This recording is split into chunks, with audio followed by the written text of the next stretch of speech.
भगवते वासुदेवाय।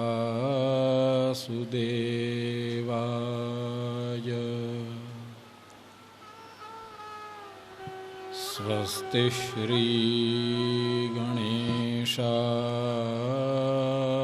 नमः। श्री गुरुभ्यो नमः।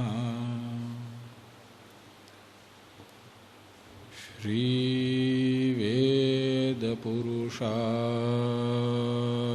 नमः।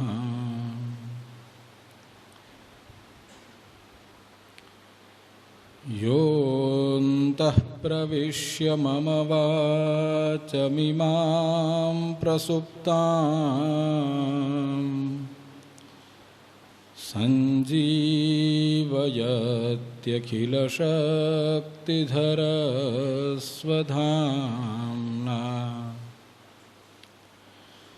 अन्यांश्च हस्तचरणश्रवणत्वगादीन् प्राणान्नमो भगवते पुरुषाय तुभ्यं। प्राणान्नमो भगवते पुरुषाय तुभ्यम्।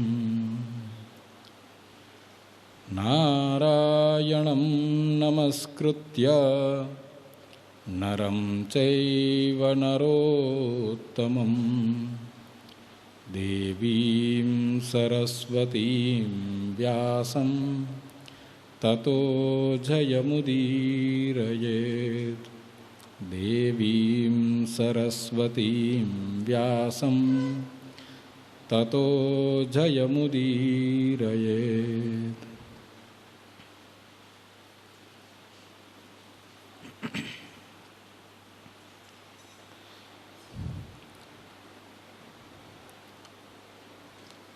ભગવાન ત્રિવિક્રમની કૃપાથી તૃતીય પદક્રમ આજે સંકષ્ટી ચતુર્થીના દિવસે આપણે સૌ આ ત્રિવિક્રમ ભગવાનની ઉપાસના, એમની સેવા, એમના વાંગમય સ્વરૂપના દર્શન કરવા અને એના મર્મનું આલોડન કરવા માટે જ્યારે ઋષિકલ્પ બની અને આપણે સૌ અહીં વિરાજમાન છીએ, ત્યારે આપ સૌના હૃદયની અંદર વિદ્યમાન એવા એ ભગવાન વામનની અણોરણીયાન જે મૂર્તિ છે, એ મૂર્તિને નમસ્કાર કરી અને આવો આ પુરાપી નવમ એવા એ ભગવાનના ગુણગાન ગાનારા વામન પુરાણના 13 અધ્યાયથી આગળ ભૂ વિસ્તારથી શરૂ કરીને આગળ વધીએ અને ભગવાન વામનની કૃપા થાય અને આપણે એમના ચરિત્રને પણ આજે મહિમા ગાન કરી અને માણી શકીએ. સુકેશી અને ઋષિઓનો સંવાદ ચાલી રહ્યો છે. આપણે ગઈકાલે કેટલુંક દ્વીપ વર્ણન જોયું અને માનવના આચાર ધર્મો જોયા. ત્યાંથી આગળ ચાલતા ઋષિઓ સુકેશીને જંબુદ્વીપના પર્વતો, જંબુદ્વીપની નદીઓ એનું વર્ણન કરે છે કે અહીંયા નવદ્વીપ છે, અનેક નદીઓ છે, અનેક પર્વતો છે અને એ જંબુદ્વીપમાં ભારત વર્ષ જે નવદ્વીપ છે, નવદ્વીપમાં એક ભારત વર્ષ છે. નવદ્વીપોના નામ જો જોઈએ તો 13મા અધ્યાયની અંદર ઈલાવૃત વર્ષ, ભદ્રાશ્વ વર્ષ, હિરણ્ય વર્ષ, કિન્નર વર્ષ, ભારત વર્ષ, હરિવર્ષ, કેતુમાલ વર્ષ રમ્યક વર્ષ અને કુરુ વર્ષ આવી રીતે નવદ્વીપોના નામ કહ્યા. એની સાથે ત્યાં આવેલા મહેન્દ્રો, મલય, સહ્યો વગેરે પર્વતોના નામ કહ્યા. 20મા શ્લોકથી સરસ્વતી, પંચરૂપા, કાલિંદી, હિરણવતી વગેરે નદીઓનું આખ્યાન કહ્યું. અને ત્યાં આ જંબુદ્વીપમાં આવેલા ભારત વર્ષમાં જે ઉપદ્વીપો આવ્યા છે એ ઉપદ્વીપોની વાત પણ કહી. નદીઓના ગુણગાન ગાતા નદીઓના પ્રકાર કહે છે. 33મા શ્લોકની અંદર જોઈએ તો આપણને કહે છે કે સર્વા પુણ્યા સરસ્વત્ય પાપ પ્રશમનાસ્તથા જગતો માતર સર્વા સાગર યોષિત. આ બધી જ નદીઓ છે એ પાપ પ્રણાશિની છે અને એમના પ્રકારો કેટલીક ક્ષુદ્ર નદીઓ છે, કેટલીક સદાકાલ વહાહ જે હંમેશા જલપૂરિતા રહેતી હોય એવી કેટલીક નદીઓ છે, કેટલીક પ્રાવૃત્તકાલ વહાહ, કેટલીક છે એ માત્ર વર્ષા ઋતુની અંદર જ જલપૂરિતા હોય આવી કેટલીક નદીઓ છે. આ ભારત વર્ષમાં ઘણી બધી પ્રાદેશિક જાતિઓ રહેલી છે અને 35મા શ્લોકથી શરૂ કરીને 57મા શ્લોક સુધી આ જાતિઓનું નામ, એમના સ્વભાવ, એની ગુણ કીર્તન એમનું કર્યું છે અને સહજ રીતે એમના જે આહાર હોય, એમના વ્યવહાર હોય એની વાત એ અહીંયા કરી છે. પૂર્વાદી દિશાઓના ક્રમે એ બધી જ જાતિઓ એની વાત કરી છે. આપણે જાણી શકીએ કે આ સમયની અંદર કેવા કેવા પ્રકારની સામાજિકતાઓ ત્યારે પણ ભારતની અંદર વિદ્યમાન હતી. એટલે જે વિવિધતામાં એકતા આજે જે ભારતમાં આપણે કહીએ છીએ એ પરાપૂર્વથી આવે છે, પુરાણ કાળથી એ સહજ રીતે વિદ્યમાન હતી અને ભારત વર્ષ એ એનાથી જ સુશોભિત હતું. આ ભૂગોળ એનું વર્ણન કરી અને થોડા આગળ વધીએ તો માનવ ધર્મોની વાત કે જે ઋષિઓએ કહ્યું કે ભાઈ અહિંસા સત્યમસ્તેયમ દાનમ ક્ષાંતિર દમશમઃ અકાર્પણ્યમ ચ શૌચમ ચ તપશ્ચ રજનીચર દશાંગો રાક્ષસ શ્રેષ્ઠ ધર્મોસૌ સાર્વવર્ણિક બ્રાહ્મણસ્યાપી વિહિતા ચતુરાશ્રમ કલ્પના.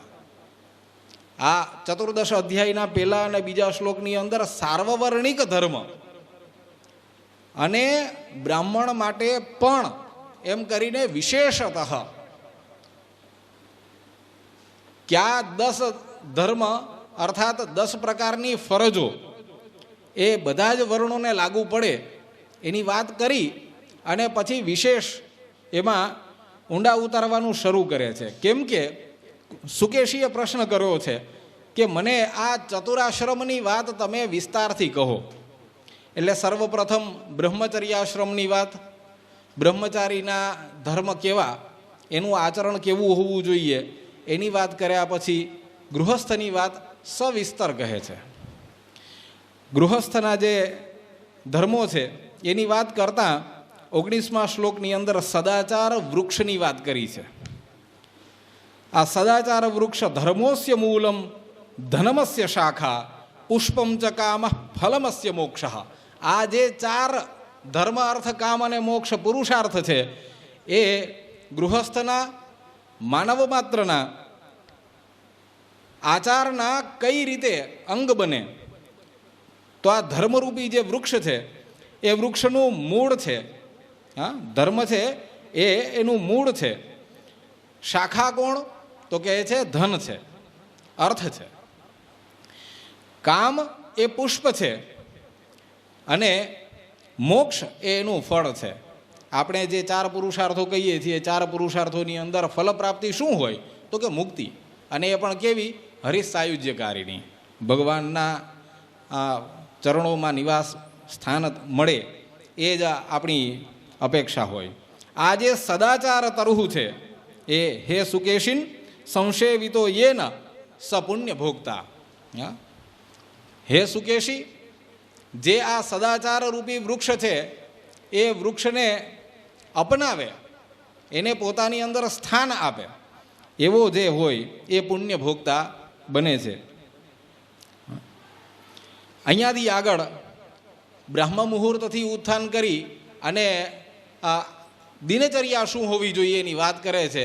અને 72માં પૃષ્ઠ ઉપર પ્રાતઃસ્મરણથી દિનચર્યાની શરૂઆત થાય. બ્રહ્મા મુરારી સ્ત્રીપુરાંતકારી ભાનુ શશી ભૂમિ સુતો બુધશ્ચ, જે પ્રખ્યાત છે એવો શ્લોક અહીંયા પણ આપણને મળ્યો. ગુરુશ્ચ શુક્ર સહ ભાનુ જેન કુર્વંતુ સર્વે બમ સુપ્રભાતમ. અને કાલે ગુરુજીએ આ સુપ્રભાતમની વાત કરેલી છે. એટલે આપણે બધાએ સવારે ઉઠીને આ દેવતાઓનું સ્તવન આ રીતે કરવું જોઈએ. એ 28મા શ્લોક સુધી ચાલે, 27મા શ્લોક સુધી ચાલે. અને જે આ સવારમાં પ્રાતઃસ્મરણ કરે એ દુસ્વપ્નનો નાશ કરી અને ભગવાનની પ્રસન્નતાને પ્રાપ્ત કરે છે. આવું એનું ફળકથન પણ કર્યું. ત્યારબાદ પ્રાતઃ કાર્ય કરી અને 35મા શ્લોકની અંદર નિત્યકર્મ વિશે વાત કરી. કોનું દર્શન કરવું જોઈએ અને કોનો સ્પર્શ કરવો જોઈએ.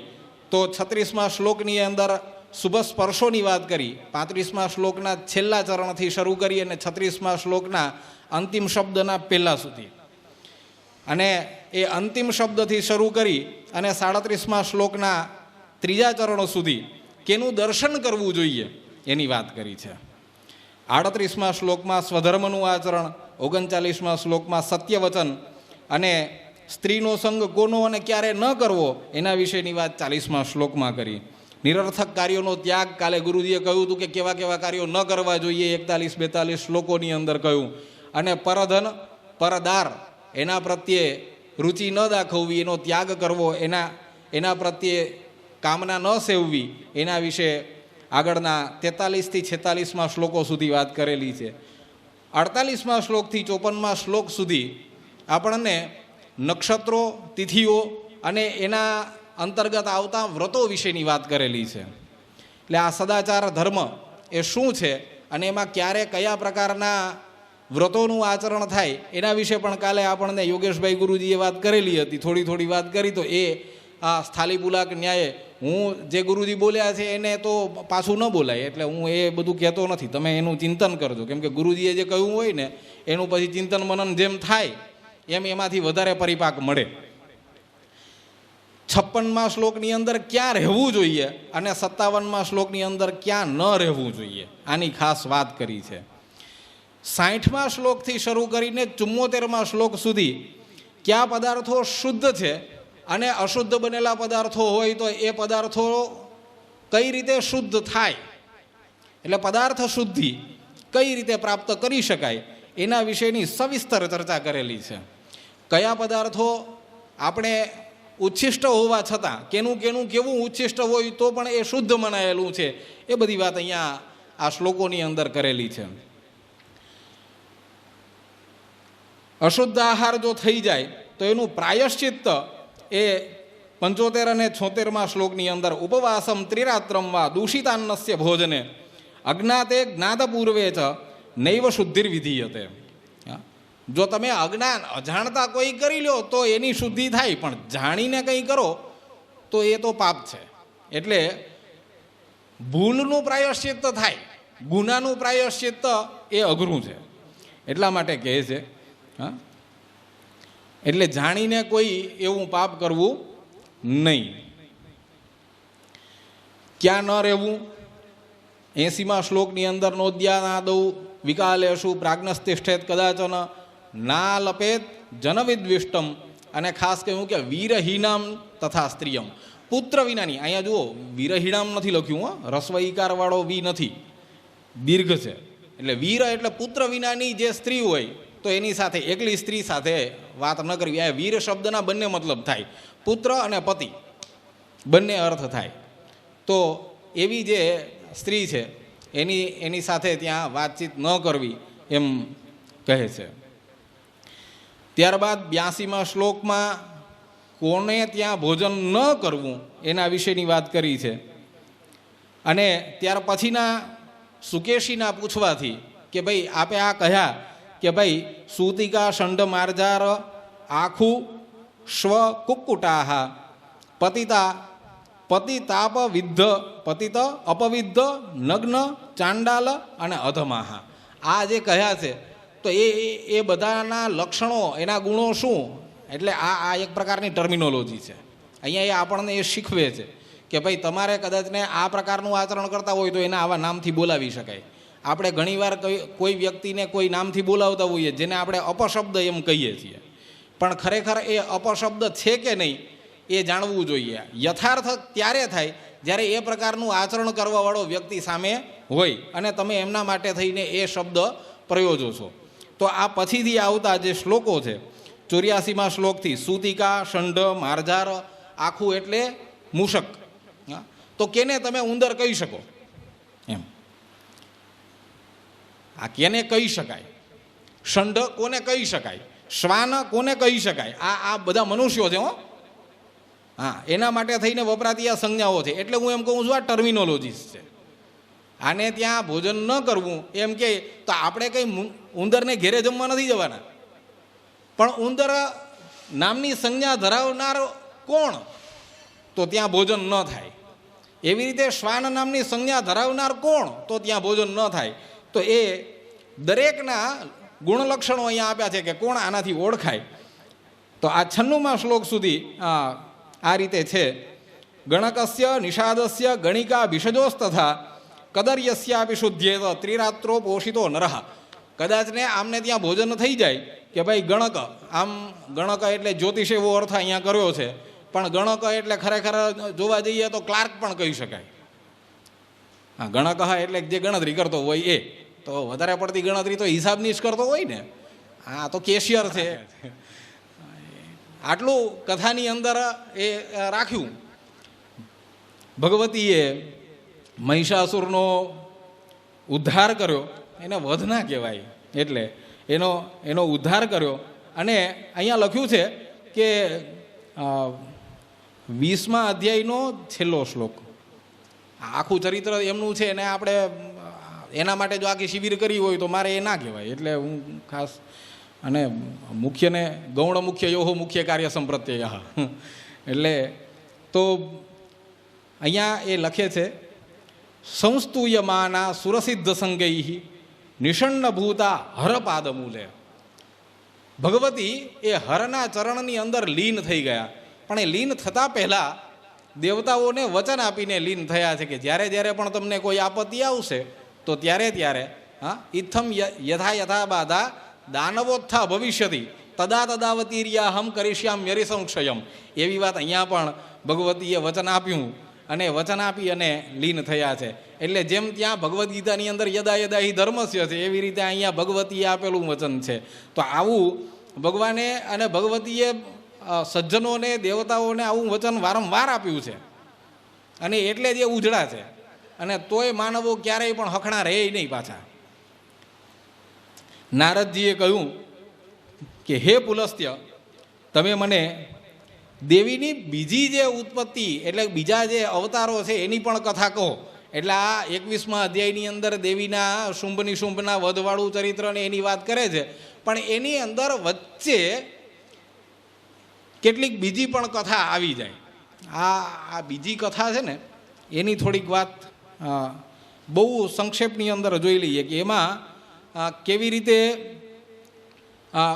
શંકર અને ઉમાનો વિવાહ થાય. એટલે એ કથા જે ગઈકાલે પણ અહીંથી વાત થયેલી હતી કે મેનાની 3 પુત્રીઓમાંથી જે આ કાલી એમની સાથે એમના લગ્ન થયા હતા, એ જ ઉમા.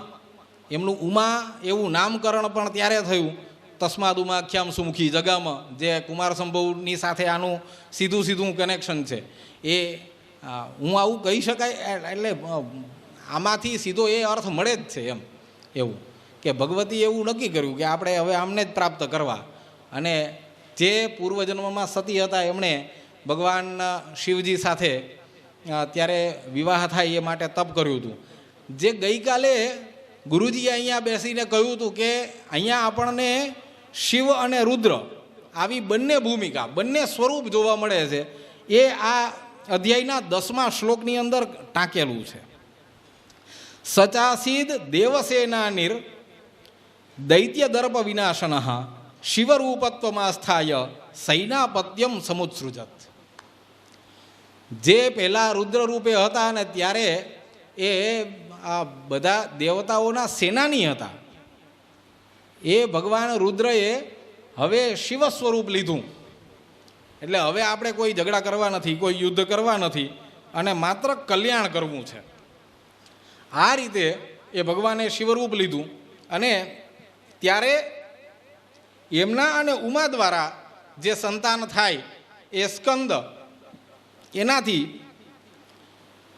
દેવતાઓનું કલ્યાણ થશે અને સર્વ અસુરોનો નાશ થશે. એ દેવતાઓના સેનાની બનશે, એટલે એના ઉત્તરાધિકારી એ બનશે. આવી વાત ત્યાં આવી. આગળ જતાં વિષ્ણુ અને દેવતાઓનો સંવાદ આવે છે કે જેમાં આ મહિષાસુર, જ્યારે ભગવાન શિવે ના કહી દીધી કે હું સેનાની નહીં બનું, તો ત્યારે દેવતાઓ સેનાપતિ રહિત બન્યા હતા. અને એ સમયે એ ભગવાન વિષ્ણુના શરણે ગયા. તો ભગવાન વિષ્ણુને વિનંતી કરી તો એમણે કહ્યું કે ભાઈ તમે અગ્નિશ્વાત પિતૃઓ એની ઉપાસના કરો, અને એના માટે તમે કુરુક્ષેત્રમાં જે પૃથુદક તીર્થ છે ત્યાં જઈને એની ઉપાસના કરજો, કે જેનાથી તમને જે પેલી એમની પુત્રી મેના છે એ મેનાના હિમવાનની સાથે લગ્ન થાય અને એની જે પુત્રી છે એના હરની સાથે વિવાહ થશે, અને એનો પુત્ર એ સ્કંદ એ પછી આ રીતે તમને સર્વવિધ પીડાઓમાંથી, આપત્તિઓમાંથી છોડાવશે. તો એ કથા એ આની અંદર વચ્ચે આવે છે. દેવતાઓ ત્યારે એ ચંદ્રવંશની અંદર વૃક્ષ નામનો રાજા થયેલો, અને એનો પુત્ર સંવરણ. આ સંવરણના લગ્ન એ તપતી નામની જે સૂર્યની કન્યા છે એની સાથે થયેલા. એક એના બંનેના એકબીજા પ્રત્યેની આસક્તિ, એ બંનેના પ્રણય અને છૂટા પડવું, અને ત્યાર પછી વસિષ્ઠ ઋષિનું પોતાનું સૂર્ય પાસે જઈને તપતીના હાથની માગણી કરવી સંવરણ માટે થઈને. આ આખું કથાનક એ આગળના અધ્યાયની અંદર આપેલું છે. જ્યારે તપતી અને સંવરણના લગ્ન થઈ જાય તો ત્યાર પછી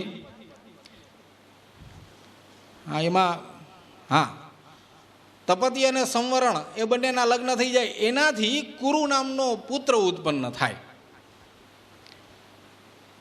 આ કુરુ નામનો જે પુત્ર, મહાપરાક્રમી પુત્ર છે, એ પુત્ર 22મા અધ્યાયની અંદર આ કુરુનું એક ચરિત્ર બહુ સંક્ષેપની અંદર આપણે ખાસ જોઈએ કે કુરુ એ મહાપરાક્રમી છે, એ ભાગવત છે, અને એના ગુણોને જોઈને, એની ક્ષમતાને જોઈને પિતાએ કુરુને પોતાનું રાજ્ય અર્પણ કરી દીધું. એટલે હવે રાજગાદી ઉપર કુરુ જ્યારે વિરાજમાન થયા તો ત્યારે એણે પૂરી નિષ્ઠાથી સદાચરણપૂર્વક સમગ્ર રાજ્યને સુશાસિત કરવાનું શરૂ કર્યું. એકવાર જ્યારે સરસ્વતી નદીને કાંઠે ગયેલા તો ત્યાં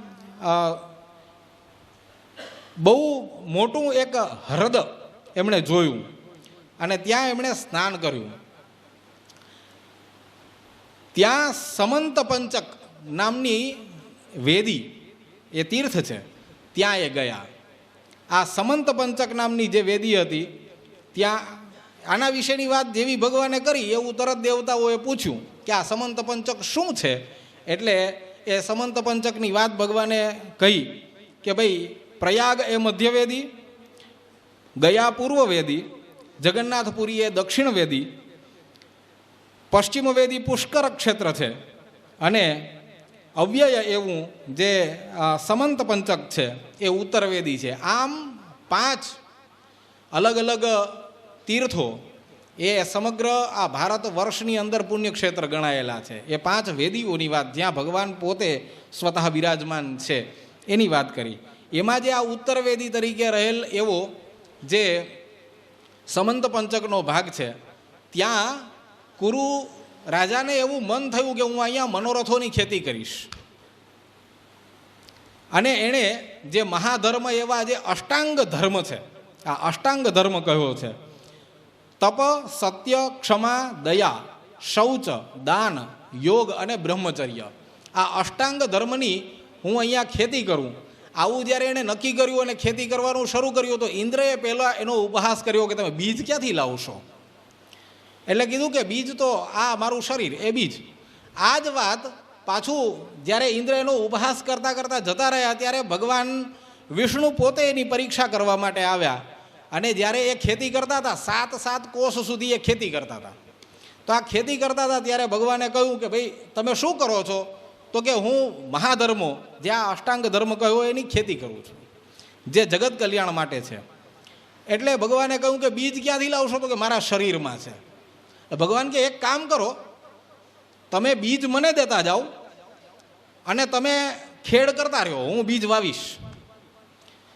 એટલે કીધું જેમ આપ કહો તેમ.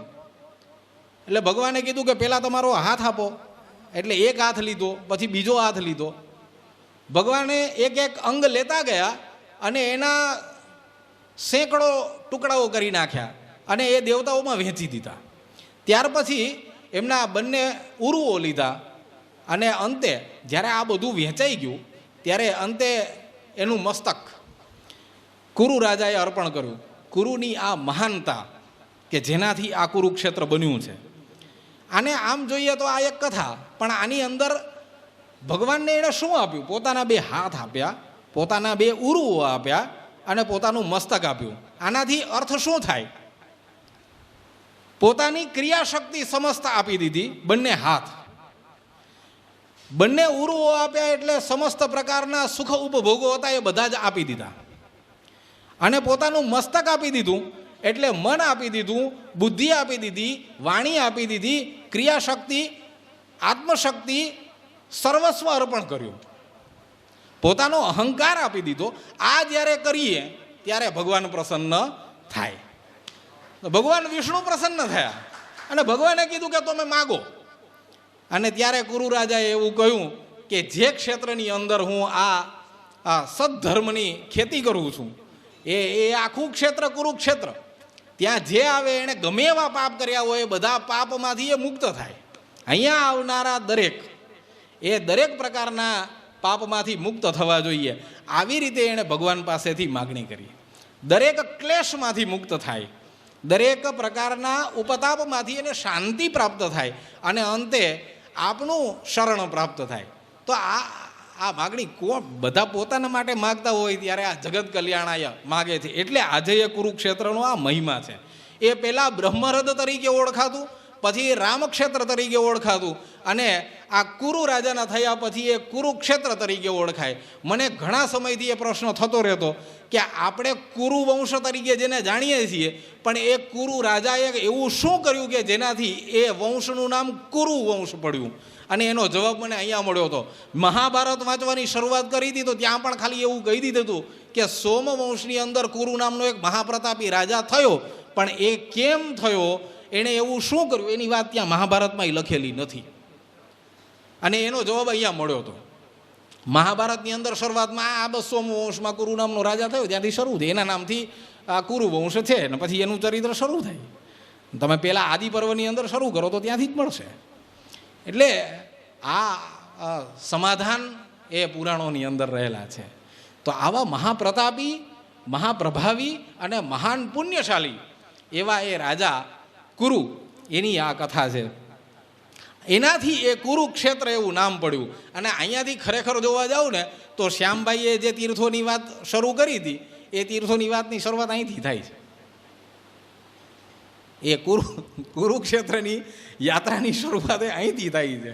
એટલે કે આ 22મા અધ્યાયની અંદર એ કથા શરૂ થઈ છે. ભગવાન વિષ્ણુ એ દેવતાઓને આની વાત કરે છે કે તમે અહીંયા જઈને પહેલાં અગ્નિશ્વાત પિતૃઓની ઉપાસના કરો. ત્યાં દેવતાઓએ એ ઉપાસના કરી અને પછી બાકીની કથા જે આપણને ખબર જ છે એવી રીતે ઉત્તર કથા માં ભગવતીની જે છે એ સમસ્ત કથા એ માં ભગવતીના ચરણોમાં અર્પણ કરી અને વામન ચરિત્ર બાજુ આપણે પદાર્પણ કરીએ. હું માનું છું કે મારે આમાં અતિ કંઈ નથી થઈ ગયું. ગુણોપસંહાર ન્યાયથી જે ક્ષમતા હતી એ રીતે ભગવત ચરણ અને મા ભગવતીના ગુણોનું ગાન કરી અને હવે ભગવાન વિષ્ણુના જે મૂળ વામન સ્વરૂપ છે એની પ્રાપ્તિ અને એના અવતારની કથા એમાં આપણે આગળ વધીએ. અહીંયા ઋષિઓ અને રોમહર્ષણ અથવા લોમહર્ષણ ઋષિ એમના સંવાદ અહીંયા આવે છે. આ સંવાદની કથા એ અહીંયા શરૂ થાય છે. ઋષિઓ એક વખત ઋષિઓની પાસે એટલે રોમહર્ષણ છે તીર્થયાત્રા સ્વયં હિ તીર્થાની પુનંતી સંત એ એવી રીતે પહોંચી ગયા અને ત્યાં એ કુરુક્ષેત્રની અંદર અને ત્યાં જે ઋષિઓ હતા જે બ્રાહ્મણો હતા એમણે એવો પ્રશ્ન કર્યો કે આ વામન ભગવાનનું મહાત્મ્ય અને વિશેષ કરીને એમની ઉત્પત્તિનું વર્ણન, ભગવાન વામનની ઉત્પત્તિનું વર્ણન તમે અમને કહો અને કઈ રીતે એમણે બલિરાજાને બાંધીને ઇન્દ્રને રાજ્ય આપ્યું એની વાત કરો. એટલે રોમહર્ષણ ઋષિએ કહ્યું કે મને આ વામનની ઉત્પત્તિ અને એમના પ્રભાવની અને આ કુરુક્ષેત્રની અંદરના નિવાસની કથા કહેતા અત્યંત હર્ષ થાય છે. આપ સૌ એને બહુ શાંતિથી સાંભળજો, એને બહુ ધ્યાનપૂર્વક સાંભળજો. આમ કરીને એ કથા કહેવાની શરૂઆત કરે છે. આ બધું જ્યારે ભગવાનનું ચરિત્ર કહેવાતું હોય ને ત્યારે એ કથા રમ્યા હોય, એ કથા અત્યંત રમણીય હોય. આપણે રસની અંદર એવા તણાઈ જઈએ ને કે પછી એમાં બીજું ભાન ન રહે અને ત્યારે જ એ ખરેખર ખ્યાલ આવે કે અત્યંત જ્ઞાની હોય એવાને પણ જ્યારે ભગવદ્ ગુણાનુવાદ થાય ત્યારે પોતાના જ્ઞાનને બાજુ પર મૂકીને માત્ર અને માત્ર એમની ભક્તિ કરવાનું મન થાય. જ્ઞાન એ એક બાજુ રહી જાય, વૈરાગ્ય બીજી બાજુ રહી જાય અને ભગવત ચરણની અંદર માત્ર રતિ કરવાનું મન થાય એ ત્યારે ખ્યાલ આવે. મોટા મોટા ઋષિઓ મહાત્માઓ કે જે વર્ષોના વર્ષ સુધી તપ કરતા હોય, ભગવાનના મર્મને પામવાનો પ્રયત્ન કરતા હોય અને એ ભગવાન સહજ કેમ મળી જાય તો કે મીરા જેમ ભજન કરે એમ મળી જાય, નરસૈયો જેમ ગુણગાન કરે એમ મળી જાય. આટલો સહજ પણ થાય અને વર્ષોના વર્ષ તપ કરો ને તોય ના મળે એવું થાય. યુગ યુગાંતર સુધી તપ કરનારા ઋષિમુનિઓ છે. એટલે એ જ ઋષિઓ ભગવાનના આ ગુણાનુવાદ કરતા એ તૃપ્ત થતા નથી. એવું જે નરસિંહ મહેતા કહે છે કે હરિના જનતો મુક્તિ નવ માગે, માગે બહુ બહુ અવતાર રે, નિત સેવા નિત દર્શન ઓછવ, નિરખવા નંદકુમાર રે. એ ભગવદ દર્શન એ આવી રીતે સદાય સર્વત્ર સર્વથા થતા રહે એવી ઋષિઓની પણ ખેવના હોય છે. અહીંયા ઋષિઓએ આ પ્રશ્ન કર્યો, આવી વિનંતી કરી અને ત્યારે લોમહર્ષણ ઋષિએ જેના રોમ રોમ હર્ષથી ભરેલા છે એવા અને એ આનંદમય રહેતા હોય ને એ જ ભગવાનના ગુણોનું આવું સંકીર્તન કરાવી શકે હે ને. તો રોમહર્ષણ ઋષિએ કહેવાની શરૂઆત કરી. હિરણ્યકશિપુના વંશની અંદર જુઓ, ભગવાનનું ચરિત્ર કેવું હોય ને તોય દાનવનું ચરિત્ર તો કેવું જ પડે. કાલિદાસભાઈ અમને ખાસ આવું કહેતા, અમે ભણતા હતા ત્યારથી એમ કહેતા એ કે હીરો એટલા માટે જ છે કે વિલનના ગુણો તમે પહેલાં સાંભળ્યા છે, એના પરાક્રમો તમે પહેલાં જોયા છે. એ પછી એ આવડો મોટો છે એમ ખબર પડે, એને મારનારો પછી કેવડો મોટો હોય. આમ કરીને એ ભગવાનની ભગવત્તા વર્ણવાય. એ ભગવત્તા એટલા માટે થાય કે એ પેલા આતતાઈને ઉપશમિત કરે છે. એટલે વિલનને એ મારે એટલે એ હીરો એમ બધાને બચાવે ને કે આવો આવો આવો આવો પરાક્રમી, આવો બળવાન એવો હતો અને એમાંથી છોડાવ્યા એમ. એ કેવડા મોટા હોય, એ કેવા મહાન હોય, એની તાકાત કેટલી એમ એવું. તો અહીંયા એ હિરણ્યકશિપુથી શરૂ કર્યું. હિરણ્યકશિપુના પ્રહલાદના વિરોચન અને એ વિરોચનના પછી બલિ. આ બલિરાજા એ પરમ પરાક્રમી કે જેણે ત્રિભુવન ઉપર પોતાના પરાક્રમથી વિજય મેળવી લીધેલો. દેવતાઓને, માનવોને અને દાનવો તો ખેર એના પ્રભાવથી એનું અનુસરણ જ કરતા. તો આવા જે મહાપરાક્રમી જે બલિ હતા એ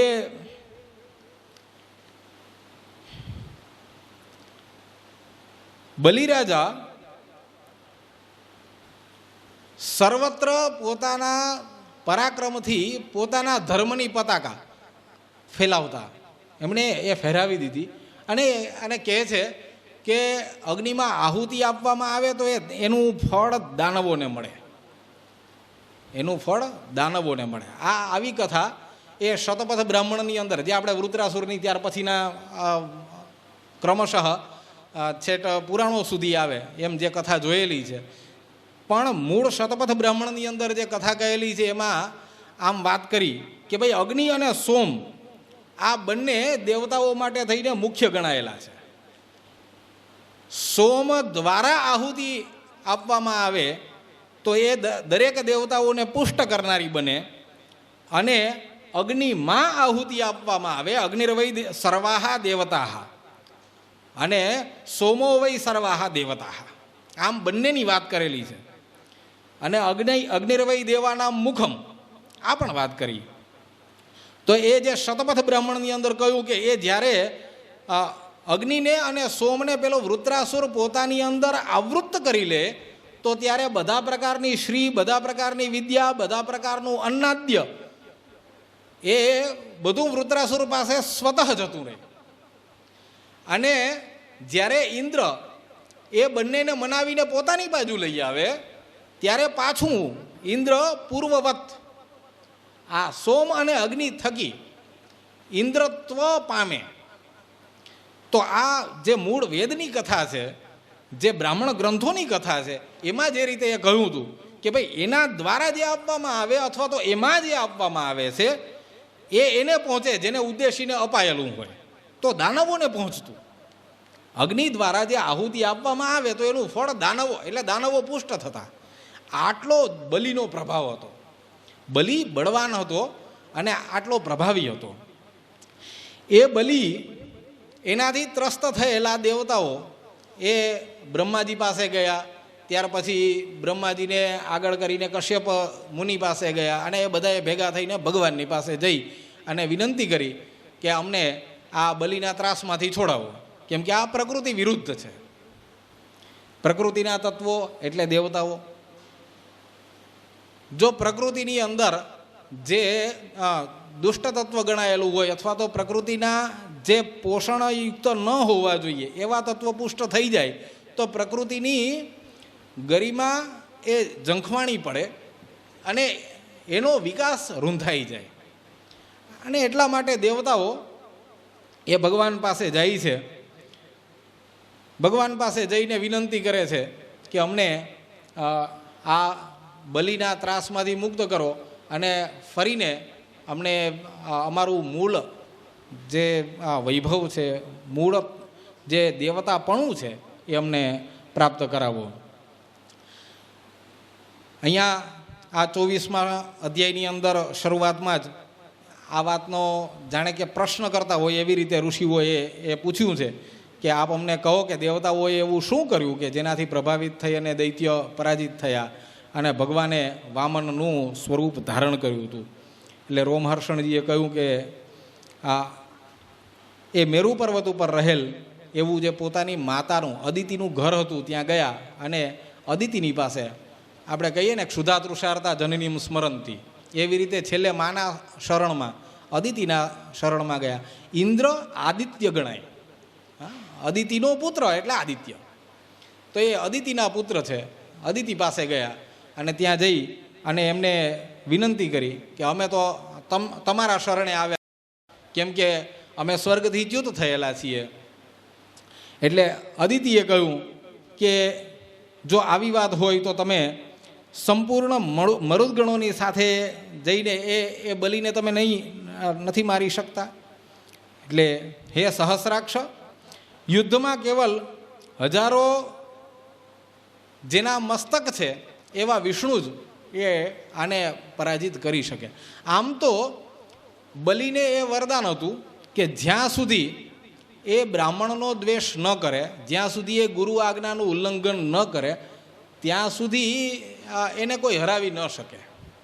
અને અજેય અને અમર તો છે જ. આપણે જે 7 ચિરંજીવીઓમાં નામ લઈએ છીએ એમાં અશ્વત્થામાં પછી બીજા નંબરે જ છે બલિ. હા, એટલે બલિ છે એ ચિરંજીવીઓમાં છે. તો આ બલિને વરદાન મળેલું હતું એટલા માટે થઈને એને કોઈ હરાવી શકે એમ નહોતું.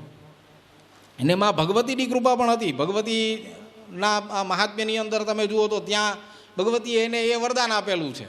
હા, એને સાક્ષાત પેલો અજય એવો રથ પણ આપેલો હતો કે જેના ઉપર બેસીને જ્યારે પણ ક્યાંય કોઈના ઉપર આક્રમણ કરે એ એના ઉપર હોય ત્યાં સુધી તો એને કોઈ મારી જ ન શકે. આવું એને વરદાન આ ભગવતી ભાગવતની અંદર આવતી કથામાં છે પણ ખરું. તો અદિતિને વિનંતી કરી. અદિતિએ કહ્યું કે ભગવાન વિષ્ણુ સિવાય, ભગવાન વિરાટ નારાયણ સિવાય એને કોઈ મારી ન શકે. આનો પરાજય કઈ રીતે થઈ શકે એ હું આ કશ્યપ ઋષિને પૂછીશ. આમ કરીને એ આશ્વાસન આપે છે દેવતાઓને. માં આશ્વાસન આપી શકે, કરાય શું એ પછી બાપા કરે. એટલે કશ્યપ ઋષિ અને બધા દેવતાઓ ને એ બધા પછી ભગવાન વિષ્ણુ પાસે જાય અને વિષ્ણુ ભગવાનની પાસે જઈ એમની સ્તુતિ કરે. આ સ્તુતિ લાંબી છે. હા, ખાસ કરીને આ 26મા અધ્યાયની અંદર એ સ્તુતિ આપેલી છે. આજે સવારે અહીંયાથી આ ગદ્યનું પઠન પણ થતું હતું. હા, આપણે એક વખત વાંચીએ, કંઈ વાંધો નહીં, બધા ભેગા મળીને વાંચીએ. ને મને એટલો ગુણગાન ગાવાનો આનંદ મળે. નમોસ્તુ તે દેવદેવ એક શૃંગ વૃષાર્ચે સિંધુવૃષ વૃષાકપે આદિસંભવ રુદ્ર કપિલ વિશ્વક્સેન સર્વભૂતપતે ધ્રુવધર્માધર્મ વૈકુંઠ વૃષાવર્ત અનાદિમધ્ય નિધન ધનંજય શુચિશ્રવ પૃષ્ણિતેજ નિજય અમૃતેશય સનાતન ત્રિધામ તુષિત મહાતત્વ લોકનાથ પદ્મનાભ વિરંચે બહુરૂપ અક્ષય અક્ષર હવ્યભુજ અખંડ પરશો શક્ર મુંજકેશ હંસ મહાદક્ષિણ ઋષિકેશ સૂક્ષ્મ મહાનિયમધર વિરજ લોકપ્રતિષ્ઠ અરૂપ અગ્રજ ધર્મજ ધર્મનાભ ગભસ્તિનાભ શતક્રતુનાભ ચંદ્રરથ સૂર્યતેજ સમુદ્રવાસ અજ સહસ્રશિર સહસ્રપાદ અધોમુખ મહાપુરુષ પુરુષોત્તમ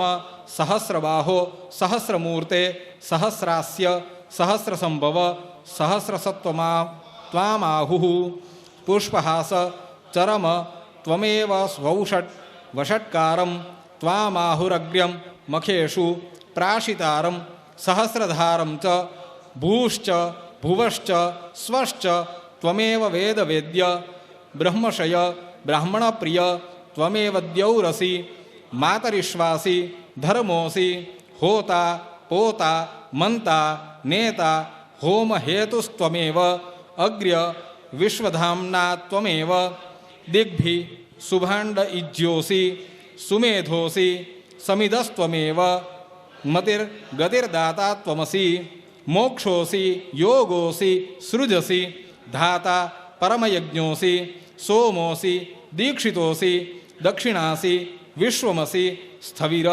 હિરણ્યનાભ નારાયણ ત્રિનયન આદિત્યવર્ણ આદિત્યતેજ મહાપુરુષ પુરુષોત્તમ આદિદેવ સુવિક્રમ મહા શંભો સ્વયંભો ભૂતાદિ મહાભૂતોસી વિશ્વભૂત વિશ્વમ ત્વમેવ વિશ્વગોપ્તાસી પવિત્રમસી ઊર્ધ્વકર્મ અમૃત દિવસ્પતે વાચસ્પતે ઘૃતાર્ચે અનંતકર્મ વંશ પ્રાગ્વંશ વિશ્વપાતસ્ત્વમેવ વરાર્થિનામ વરદોષિત્વમ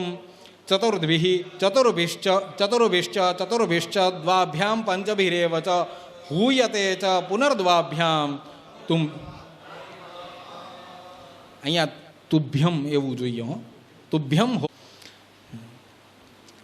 તો હે ભગવાન, જે હોત્રાત્મા હોતૃરૂપી આત્મા જે છે એવા ભગવાન, એમને નમસ્કાર.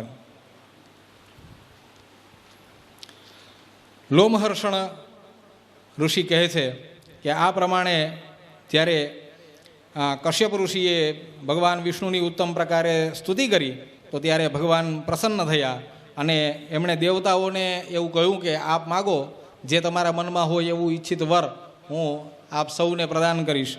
અને ત્યારે દેવતાઓએ કહ્યું કે આપ સ્વયં ઇન્દ્રના નાના ભાઈના રૂપમાં અદિતિના કુટુંબીઓનો આનંદ વધારનારા એવા પુત્ર તરીકે આપ પ્રગટ થાઓ, આપ અવતાર ધારણ કરો.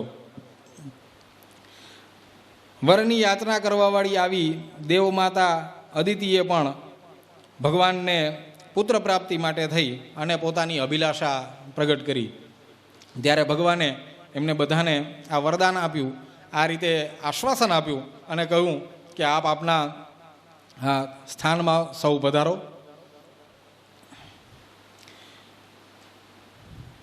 ભગવાને કહ્યું કે હું સમસ્ત અસુરોને મારી અને દેવતાઓના યજ્ઞ ભાગને એને સર્વપ્રથમ એ યજ્ઞ ભાગનું ગ્રહણ કરનારા બનાવીશ, એના અધિકારી બનાવીશ. હવ્યને ભોગતા દેવતાઓને હવ્ય ભાગના ભોગતા અને પિતૃઓને કવ્ય ભાગના ભોગતા બનાવીશ. અને માતાના ઉદરમાં હું રહીને હું જન્મ ધારણ કરીશ, હું અંશ કલા રૂપે પ્રગટ થઈશ. માં અદિતિ દ્વારા હું આ રીતે પ્રગટ થઈશ. આવી રીતે જ્યારે દેવતાઓને આશ્વાસન આપી અને પછી ભગવાને કહ્યું કે આપ સૌ આ સ્વસ્વ સ્થાને પધારો, ત્યારે દેવતાગણ એ કુરુક્ષેત્રમાં રહેલા જે પોતાનો માતાનો આશ્રમ હતો ત્યાં એ પહોંચ્યા અને અદિતિને પ્રસન્ન કરી અને તપશ્ચર્યા કરવા માટે થઈને પ્રેરણા આપી. એમને કહ્યું કે આપ તપશ્ચર્યા કરો. ત્યારે 10,000 વર્ષો સુધી માં અદિતિએ તપશ્ચર્યા કરી એવું આમાં લખ્યું છે, હું નથી કહેતો આમાં. હા, પુરાણો આપણને આ માર્ગ કે સતયુગમાં બધું હજારો વર્ષોમાં જ હતું. અહીંયા આપણે સોના ઠેકાણા નથી, સવારે ગયો એ સાંજે પાછો આવશે કે નહીં એના. હા, પણ આ સમય એવો હતો કે જ્યારે પિતા જીવતો હોય ત્યાં સુધી પુત્ર મૃત્યુ ન પામતો. આ એ સમય હતો કે જ્યારે પિતા જીવતા હોય ત્યારે પિતાને ક્યારેય પિતાના જીવનમાં સૌથી મોટો જો ભાર આવે ને તો એ આ જ આવે કે પુત્રનું જે મૃત શરીર છે એને પોતાના ખભા ઉપર લેવું પડે. આ એના જીવનનો સૌથી મોટો ભાર. એ સમયે લેવો ન પડતો, અત્યારે નક્કી નથી. એટલે એ સમયની આ કથા છે. ત્યારે લોકો આવી રીતે હજારો વર્ષો સુધી જીવતા. શતાયુહુ બરાબર, પણ એ બધું તો પછીના. અને અત્યારે કલીની અંદર તો પછી છેલ્લે આ ભાગવતની અંદર કીધું ને 33 વર્ષ બહુ થઈ ગયું એમ. 33 હે ને 22 ત્યાંથી પંકજભાઈએ કીધું, હું નથી જતો. પંકજભાઈએ કીધું એ ભાગવતનો મર્મ જાણનારા લોકો ત્યાં બેઠા છે. હા 30 ને, હા 1/3 20-30, હા લ્યો. એટલે 1/5 કે 1/3 જેટલું થઈ જશે એમ. આમ 68 લગાડો તો આવું આયુષ્ય થઈ જવાનું. અને માણસો અત્યારે આપણે જો આ 6 ફૂટના હોય ને તો એમ કહે કે ફૂલ લાંબો છે એકદમ, પણ ત્યારે ઓલા 7, 8, 10 ફૂટના હતા. આપણે એના માટે ઓલરેડી વામન તો છીએ જ, એટલે કે ઠીંગણા. હા, બહુ ના. હવે આપણા માટે જે ઠીંગુજી રહેવાના એ ત્યાં આવશે, એ કલીનો જ્યારે ચરમ આવશે ત્યારે. હા, એનીવે અહીંયા આ જ્યાં માતા અદિતિએ તપ કર્યું હતું એ સ્થાન એ અદિતિવન તરીકે ઓળખાયું. આ સ્થાન એ અદિતિવન છે. આ પણ ત્યાં કુરુક્ષેત્રમાં આવેલું છે. એટલે મંગલકારી એવું જે આ અદિતિવન છે ત્યાં જો કોઈ જાય તો એના સર્વ મનોરથ પૂર્ણ થાય. અદિતિએ ત્યાં ભગવાનની તપશ્ચર્યા કરી અને ભગવાન પ્રગટ થયા ત્યારે એમણે સ્તુતિ કરી. અને એ સ્તુતિ આપણને 17મા શ્લોકથી શરૂ કરી અને એ સ્તુતિ છે 31મા 32મા શ્લોક 36મા શ્લોક સુધી ચાલે. એમાં 36મા શ્લોકની અંદર એની ફલશ્રુતિ આપેલી છે કે યદ્યેતત સત્યમુક્તમ મે ભૂયશ્ચાતો જનાર્દન સત્યેન તેન સકલા પૂર્યંતામ મે મનોરથાહ. જો આ સતીની વાણી છે, અદિતિ સતી છે, અને એ કહે છે કે જો મેં આપની સ્તુતિની અંદર કહેલા દરેક શબ્દ એ સાચા હોય, મારી વાણી જો સાચી હોય તો મારા બધા મનોરથ પૂર્ણ થાય, બાકી ન થાય. અને આપણે કહીએ છીએ કે ભગવાન તો એ સત્યવાક હોય, એના હૃદયમાં સ્વતઃ બિરાજમાન થઈ જાય. તો ભગવાને આ રસના, જે ભક્તિરૂપી રસના છે, જે તપરૂપી જે રસના છે, એનાથી ખેંચાઈને મા અદિતિને વરદાન દેવા માટે આવવું જ પડે. એટલે ભગવતી મા અદિતિએ એણે જે સ્તુતિ કરી એનાથી ભગવાન પ્રગટ થયા. અને આ 28મા અધ્યાયની અંદર આપણને એ જોવા મળે. ભગવાન પ્રગટ થયા અને ભગવાને મા અદિતિને કહ્યું કે આપ જે પણ કોઈ કામનાની પૂર્તિ ઈચ્છતા હો એ આપ મને કહો. અને અદિતિએ પણ, હા, અહીંયા ખાસ કે જે કોઈ પણ આ ભગવાન વરદાન પહેલાં એમને પણ આપે છે કે જુઓ, સાંભળો, કહે છે કે તમે જે વરદાન પામવા માટે થઈને ઈચ્છા કરેલી છે, હા, એ તો તમે માગો, મારું દર્શન ક્યારેય વિફળ નથી જવાનું. પણ તમે જે વનમાં રહીને આ તપશ્ચર્યા કરેલી છે, હા, ત્યાં 3 રાત્રિ સુધી જે નિવાસ કરે એને દરેક પ્રકારની ઈચ્છાઓ એની પૂર્ણ થશે. આવું ભગવાને એમને પેલું વરદાન આપી દીધું. એ ક્ષેત્રની અંદર જ્યાં સંતો તપશ્ચર્યા કરે, એ રહ્યા હોય ત્યાં આપણે જઈએ ને તો પણ, આપણે નહીં, ઘણી જગ્યાએ જઈએ ને તો ત્યાં આપણને એમ થાય, હાશ, કેવી મજા આવી. આપણે જાતને ભૂલી જઈએ. અહીંયા આવીને એવું નથી થયું?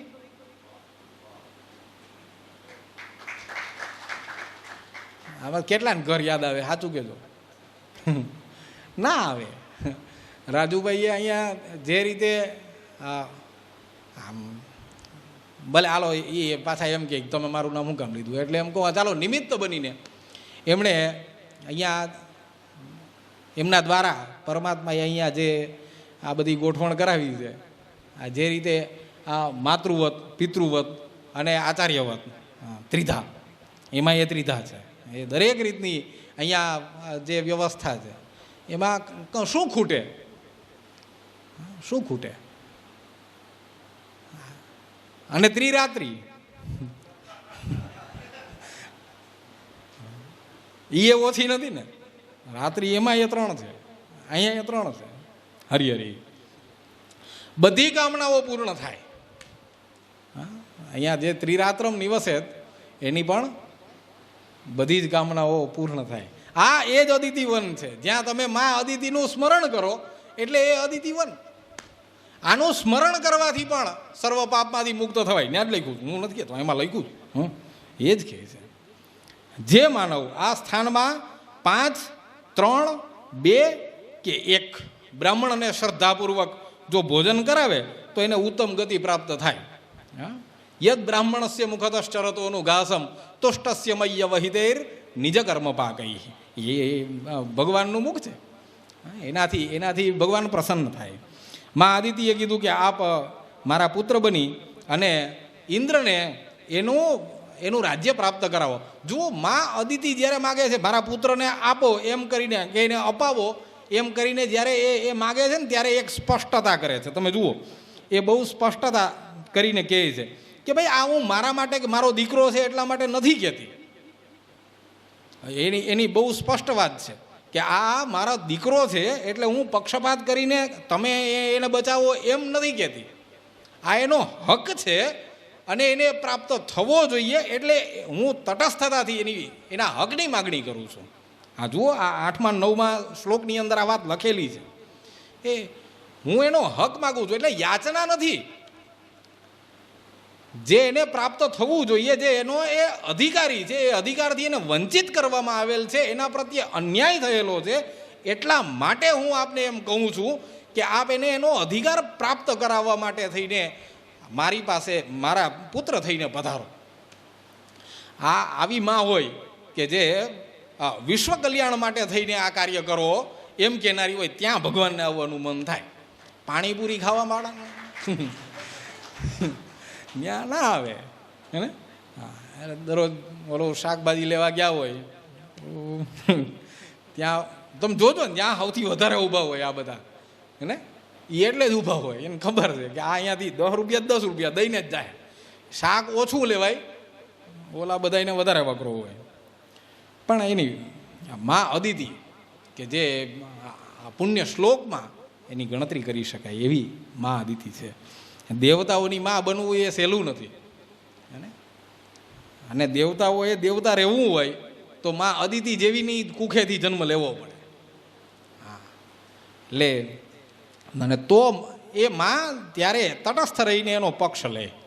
અને ભગવાન અહીંયા જુઓ, આ ભગવાને વચન આપ્યું ને ત્યાં લખ્યું છે 11મા શ્લોકની અંદર કે તાનહમ ચ હનિષ્યામી નિવૃત્તા ભવ નંદિની. આ જગ્યાએ મને છે ને પેલો મારો વ્યાકરણ વાળો કીડો છે એને જરાક એમ કીધું કે જો ભાઈ આ હનિષ્યામી એમ કીધું કે જેટલા પણ આને એના અધિકારથી ચ્યુત કરનારા છે ને બધાને હું મારી નાખીશ.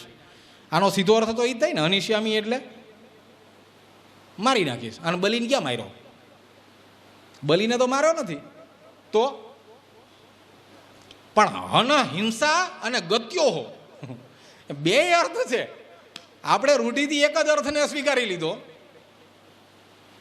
તો એને પદચ્યુત કરીશ અને એને પાછો એનું જે સ્થાન છે ત્યાં સુધી એને ગતિ કરાવીશ. આ ગત્યો એ ગતિવાળો જે અર્થ છે એને પણ લેવો જોઈએ. એટલે હું હણીશ એટલે માત્ર એવું નહીં મારી નાખીશ, એનો પ્રાણથી એને વિમુક્ત કરી નાખીશ એવો એક અર્થ ન થાય. બીજો આ અર્થ પણ છે કે ભાઈ એને હણીશ એટલે એને ત્યાં સુધી લઈ જઈશ, એને એવી ગતિ કરાવીશ કે જેને જેના અધિકાર મળવા જોઈએ એને અધિકાર મળી જાય, એના પહેલાં એના ઠેકાણે પહોંચાડી દઈશ. બસ, દેટ્સ ઇટ. તો એ બંને અર્થ યથાર્થ છે આ એક શબ્દની અંદર, એ પણ જરાક ધ્યાન લઈ લેવું જોઈએ. ભગવાને આવું વચન આપ્યું. હું આ વાત થઈ છે ત્યારે બલિની વાત એ આ 29મા અધ્યાયની અંદર આવે છે કે જ્યારે આવું બધું હાલતું હતું તો ત્યારે અદિતિના ગર્ભની અંદર જ્યારે ભગવાને આ વચન આપ્યું, અદિતિ જતા રહ્યા અને પછી અદિતિના ગર્ભની અંદર ભગવાને પ્રવેશ કર્યો. જ્યારે એ ત્યાં રહેતા હતા, પણ એ પહેલાં અદિતિએ કીધું તમે આવડા મોટા કે જેની અંદર આ ત્રિભુવન આખું રહે, એને હું મારા ગર્ભમાં કેવી રીતે રાખી શકીશ? ભગવાન કે એની ચિંતા તમે ન કરો, તમને એ અને ગર્ભને એ અને આ પૃથ્વીને એ બધાને જાળવવાની જવાબદારી મારી. હા, આશ્વાસન આપેલું છે 12મા શ્લોકની અંદર જ. હા, અને પછી અદિતિ પોતાના સ્થાને ગયા, ત્યાં ભગવાને એમના ગર્ભની અંદર નિવાસ કર્યો. અને ત્યારે જ્યાં જ્યાં અદિતિ પોતાનું ડગલું મૂકે ત્યાં ત્યાં પૃથ્વી નમી જતી. અને જેમ જેમ એ સમય વીતતો ગયો એમ ત્યાં ભગવાનની આવવાની તૈયારી છે. હો ભાઈ, એટલે ઓલા ત્યાં ઊંચો નીચો થાય કે 11 વાગવાની તૈયારી છે અને આ હજી ભગવાનનું પ્રાગટ્ય નથી કરતો, પછી થાય હું આવે એ આવશે. બાકીના આ બે છે ને એ જ કરવાના. હા, હું પહોંચાડી દઈશ, પછી બાકીનું એ પૂરો કરી દે. તો અદિતિ જ્યાં જાય છે ત્યાં ધરતી નમી જાય છે અને તિરાડ પડી જાય, આવું પણ કહ્યું. એનો ભાર એટલો છે. પણ ભગવાને જે વચન આપ્યું હતું એમ એ બંનેને ધારણ કરી રાખે છે. અને અદિતિ માતાના તેજને લીધે પેલા દૈત્યોનું તેજ છે ઝાંખું થઈ ગયું. આ દૈત્યોનું તેજ ઝાંખું થયું ને એટલે બલિને સૌથી પહેલી ચિંતા થઈ કે દૈત્યોનું તેજ ઝાંખું કેમ થઈ ગયું? હવે અગ્નિ કેમ દેવતાઓને માટે થઈને આ હવિષ્યાનો સ્વીકારવા માંડ્યા? એણે દૈત્યો માટે રહેવાનું બંધ કરી દીધું. એટલે એણે પોતાના ગુરુ સમાન પ્રહલાદને પૂછ્યું કે આવું કેમ થાય છે? હે તાત શબ્દ છે, તમે મને જણાવો કે આવું કેમ થાય છે? અને ત્યારે પ્રહલાદજી કહે છે એમણે ધ્યાન કર્યું. એ પરમ વૈષ્ણવ છે, પરમ ભાગવત છે. તો એણે બહુ લાંબા સમય સુધી ધ્યાન કર્યું અને ધ્યાનની અંદર જોયું કે આ ખરેખર ઘટના છે, એની પાછળ કારણ શું? અને એ સમાધિમાંથી જાગીને એણે કહ્યું કે બલિ, દેવતાઓને બચાવનારનો જન્મ થવાનો છે. હવે ફરીને દેવતાઓ પોતાનું સ્થાન પ્રાપ્ત કરવાના છે. તું તારા વૈભવમાંથી ચ્યુત થવાનો છો, તારા ઐશ્વર્યમાંથી ચ્યુત થવાનો છો, આ વાત જાણી લે. આમ કહીને પાછા એમને ધ્યાન કર્યું. અને એ ધ્યાન કર્યું ને ત્યારે એને જે દર્શન થયું, સૌથી પહેલું ભગવાને જો અનુગ્રહ કર્યો હોય, વામન સ્વરૂપે પ્રગટ થતા પહેલા વામન અને વિરાટ પ્રહલાદને ભગવાને કરાવ્યું. અને એ પણ માં અદિતિના ઉદરની અંદર આ દર્શન કરાવ્યું છે કે ઉદરમાં રહેલા એ વામન વિરાટ નારાયણ બંનેનું દર્શન એ અહીંયા આપણને 10માંથી 14મા શ્લોકની અંદર જોવા મળે છે.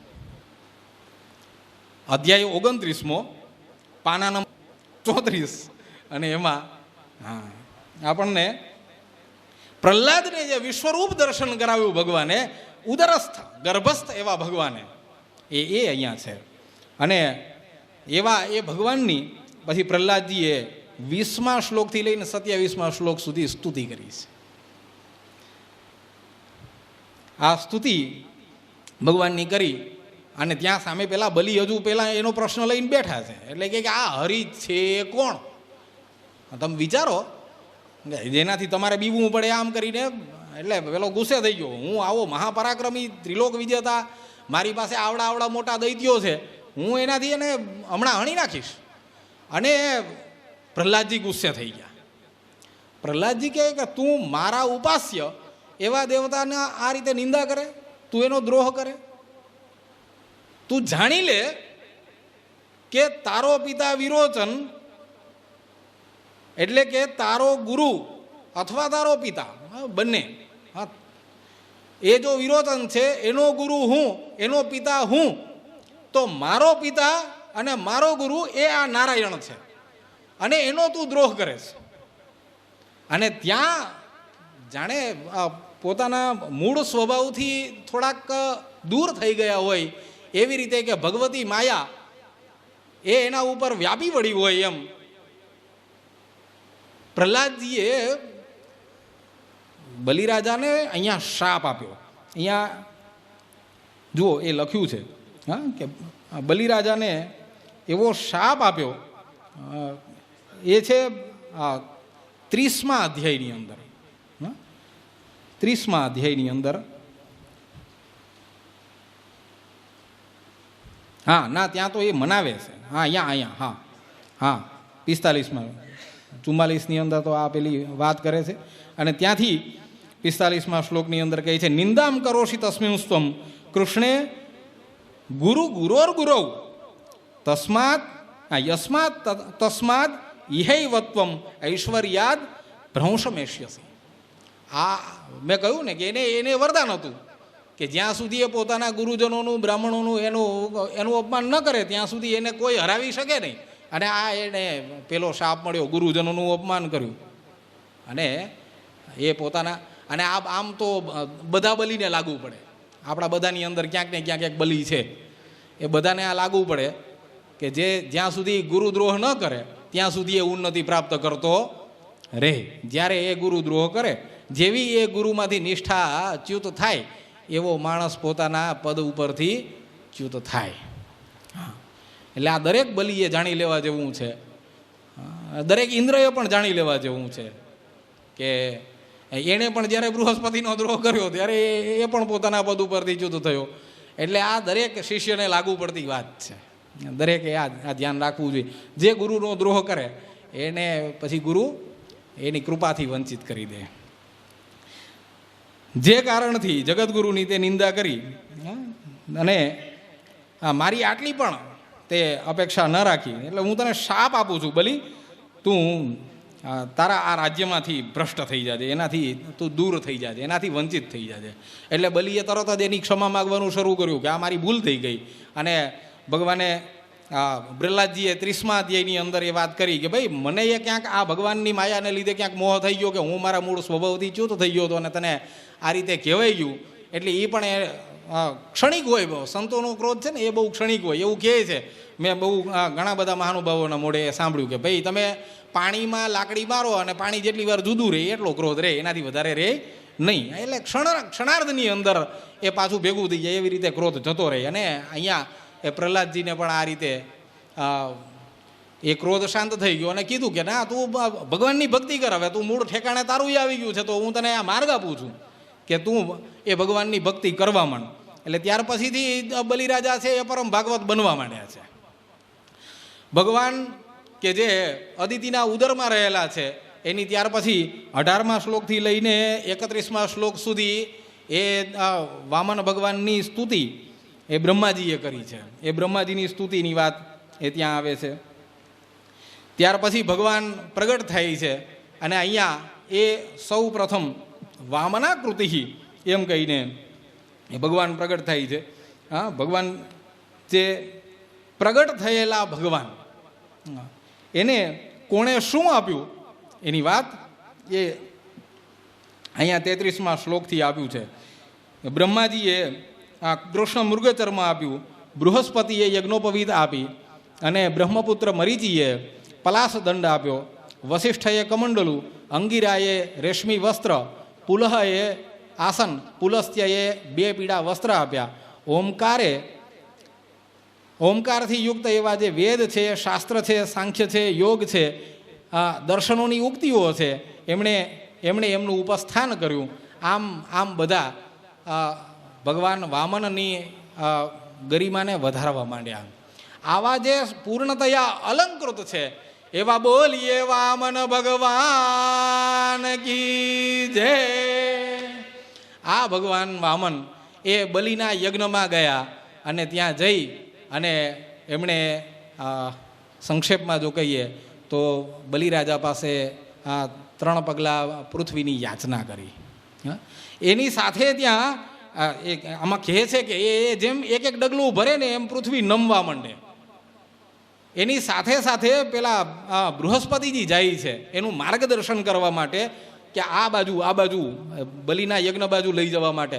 આ સમયે જે પૃથ્વી ભારાક્રાંત થવા માંડી તો ત્યારે ત્યાં બલિને કેટલાક શુકન અપશુકનને એ ચિહ્નો દેખાવા માંડ્યા છે. એટલે એમણે શુક્રાચાર્યને પૂછ્યું કે આ કેમ આવું થાય છે? તો ત્યારે કહ્યું, શુક્રાચાર્યએ સમાધિ ધ્યાન લગાવી અને જોયું અને કીધું કે તમારું દમન કરવાવાળા વામન પ્રગટી ચૂક્યા છે અને પધારી રહ્યા છે. એટલે તમે સજ્જ થઈ જાઓ, તમે ધ્યાન રાખજો, એની ભોળી વાતોમાં આવી જતા નહીં. એ કંઈ માગે તો એને આપતા નહીં. ગુરુનું આ એક કર્તવ્ય છે કે એ શિષ્યને એ જે માર્ગ ઉપર હોય ચલિત ના થવા દે, એટલે એને બચાવવાની મહેનત કરે છે કે તું આટલો ઐશ્વર્ય સંપન્ન છો. અને શુક્રાચાર્યને ખબર છે કે જ્યાં સુધી છે ત્યાં સુધી આપણું હાલવાનું. એટલે શુક્રાચાર્ય એને આ રીતે ચેતવે છે. પણ બલિરાજા કે જે હવે પરમ ભાગવત બની ગયેલા છે એ કહે કે ભગવાન જેવો મારે ત્યાં યાચક આવે તો પછી એને હું ના કેમ કહું? એને કંઈ ના થોડી કહેવાય મારાથી. આનાથી મોટું મારું અહોભાગ્ય બીજું કયું હોઈ શકે? સોરી, એ આવે તો તમે વચ્ચે આવતા નહીં. એ માગશે તો હું એને ના નહીં કહી શકું. મારે ત્યાં આવનારો સામાન્ય યાચક હોય એને જો હું ના ન કહી શકતો તો આ તો સ્વયં ભગવાન આવે છે. આનાથી મોટું મારું ભાગ્ય કયું કે જેમ એ મારે ત્યાં માગવા આવે અને હું એને ના કહેનારો કોણ? એને તો સાવ ના ન કહી શકાય. એ મને એમ કહે કે મારું સર્વસ્વ મારે માગી લે, મારે દઈ દેવું પડે. એટલે તમે વચ્ચે આવતા નહીં. હવે અમે બે અને ભગવાન ત્યાં વામનજી ધીમે કરતા ત્યાં નાના ડગલા ભરતા આવે છે ને. અને અહીંયા વર્ણન કરતા કહે છે કે એના નાના ડગલા જોઈને બૃહસ્પતિજીને જાણે કે ઠેકડી કરવાનું મન થતું હોય ને એનું ઇમિટેશન કરે છે, એની નકલ કરે છે. એ નાના ડગલા ભરતા ચાલે. અને આવી રીતે ભગવાન વામન એ બલિરાજાના યજ્ઞની અંદર પધારે અને ત્યાં જઈ અને આમ બધે જુએ અને બધા એનો જય જયકાર કરવા માંડે, જાણે કે એની આભાથી બધા એકદમ અભિભૂત થઈ જાય. દાનવોનું તેજ હણાઈ જાય અને દેવતાઓ એ પ્રસન્ન થઈ જાય અને ત્યાં જય જયકાર કરવા માંડે. અને આ બલિરાજાએ હાથ જોડી અને ભગવાનને કહ્યું કે આપ મારે ત્યાં પધાર્યા છો, આપનું સ્વાગત છે, આપ જે ઈચ્છા હોય એ માગો. અને ભગવાન કહે છે કે મને બસ ખાલી કંઈ નહીં, યજ્ઞ કાર્ય કરવા માટે અગ્નિ પરિચર્યા કરવા માટે થઈ અને 3 પગલાં પૃથ્વી જોઈએ છે. એટલે બલિરાજા કંઈક 3 પગલાં પૃથ્વીમાં શું છે? તમારે જે હાથી, ઘોડા, ઊંટ, રત્ન, કોષ જે જોતું હોય એ બધું માગો ને, આટલામાં શું પડે? ભગવાન કે મારે એવું બધું કંઈ જોતું નથી, જેને જોતું હોય એને આપજો, મારે માત્ર આટલું જ જોઈએ, આનાથી વધારે જોઈતું નથી. અને જ્યાં એ દત્તમ એમ કરીને બલિરાજાએ આમ પાણી મૂક્યું, એક ક્ષણે ભગવાને પોતાનું મૂળ વિરાટ ત્રિવિક્રમ રૂપ ધારણ કર્યું. બોલો ત્રિવિક્રમ ભગવાન કી જય. અહીંયાથી જે 3 પગલાંની વાત છે એ પછી હવે હું ભગવાન સુધી પહોંચાડી દઉં ના. પછી બાકીનું ચરિત્ર છે ને એ હજી શ્યામભાઈ મને તો આ એટલું ફાવે એ નહીં. આમ પાછું આ વળી શ્યામભાઈ થોડાક છે ને 2 દી ભેગો રહ્યો, એમાં આ ત્રિરાત્રમ નિવસનમાં 2 રાત તો એમની ભેગા રહેવા મળી, તો થોડોક ચેપ લાગ્યો ને એટલે આ થોડુંક બોલાઈ ગયું મળી. બાકી હરિ અનંત હરિ કથા અનંતા. સમયનું પાલન એટલા માટે એ કરવું જોઈએ મારે કે ભગવાને આ અવસર આપ્યો એનાથી વધારે શું. મારી કોઈ કરતાં કોઈ પાત્રતા નથી કે હું આ ભગવાનના ગુણ ગાઈ શકું. ભગવાન આ શિબિર આ એવું માધ્યમ બન્યું કે સ્વાધ્યાય તો થાય જ, પુણ્ય પ્રાપ્તિ પણ થાય, અને અરે આ તપ પણ. અને પંકજભાઈ, રાજુભાઈ, આ મતંગ, એને ભાઈ નહીં કહું હવે, આ બધા ઋષિકલ્પ લોકો, તમારા બધાની સાથે રહેવા મળે, આનંદ થઈ ગયો. બધા પ્રકારના જાણે કેમ આ બધા વિષયોમાંથી એમ આ ખરેખર એમને દૂર થઈ જવાય. એમ કંઈ કોઈ સમાચારની ઈચ્છા ન થાય, જ્યાં બહાર હું હાલે એની યારે કાંઈ નહીં, જે થવું હોય એ થાય, અહીંયા મજા આવે. અને એ જે ભગવત ગુણ કીર્તન થઈ જાય એનાથી વધારે બીજું શું. જ્ઞાનથી શરૂ કરતા હોય ને ભક્તિમાં જઈને ઊભા રહી જઈએ. મને એવું લાગ્યું કે હું પહેલે દિવસે જે આ સંશોધનની વાત કરતો હતો ને, છેલ્લે મને સૌથી વધારે મજા અહીંયા આવી કે આ જે ભગવત ગુણ અનુવાદની વાત આવે ને ત્યાં પછી બાકી બધું સાઈડમાં રહી જાય. પછી જેનું જે થાય એ પણ એમ કે ભગવત ભક્તિ સિવાય બીજું કંઈ ન હોઈ શકે. અને એ ભગવત અવતારની આ પૂર્ણ રીતે જો આપણે અનુભવવો હોય તો શ્યામભાઈથી વધારે સારું હું એ વક્તા નથી. અને શ્યામભાઈ આપણને આગળ આ અવતાર કથાને કહેશે. ભગવાને જેટલી મતિ આપી, જેટલી ગતિ આપી, જેટલું કંઈ સૂઝ્યું, અને ગુરુજનોની કૃપાથી જે કંઈ પણ આની અંદરથી આ વ્યાસપીઠ ઉપર વ્યાસજીએ સ્ફૂર્ણા કરી હશે, અને એ આ અહીંયાથી માધ્યમ બનીને નીકળી ગયું. બસ મારી ક્ષમતા ખરેખર કોઈ નથી, મારામાં કોઈ એવું વક્તૃત્વ નથી, અને હું ફરી એકવાર આ કથાકાર જરાય નથી. એક શિક્ષક, હા, એ ઘણા વર્ષથી આમ ટ્રાય કરું છું કે જે ગુરુજનોએ આપ્યું છે એ વિદ્યાર્થીઓ સુધી વિતરણ કરતા રહીએ, અને એમાં જ ક્યાંક કંઈક આ કાલું કેલું જે ભગવાનનું કહેવાઈ ગયું હોય તો આ અવસર, એ પુણ્યાવસર જે તમે લોકોએ પ્રાપ્ત કરાવ્યો એના માટે મહાન અનુગ્રહ. બસ ભગવાનને આ પ્રાર્થના કરીએ કે બસ નિજ ચરણોની અંદર આ સેવા એ કાયમ કરાવજો. ભગવાનના આ ભક્તિ, આ સાયુજ્યકારીની જે ભક્તિ છે, એ ગુણગાન કરાવનાર ભક્તિ છે, એ કાયમ પ્રાપ્ત થતી રહે. અને આ હું ઘરે જઈને કાયમ આ સ્વાધ્યાય આ રીતે કરતો રહું એવા આપ સૌ મને આશીર્વાદ આપો. બસ એ જ આત્મા.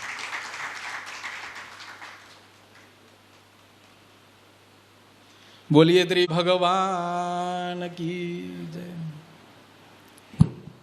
ખૂબ ખૂબ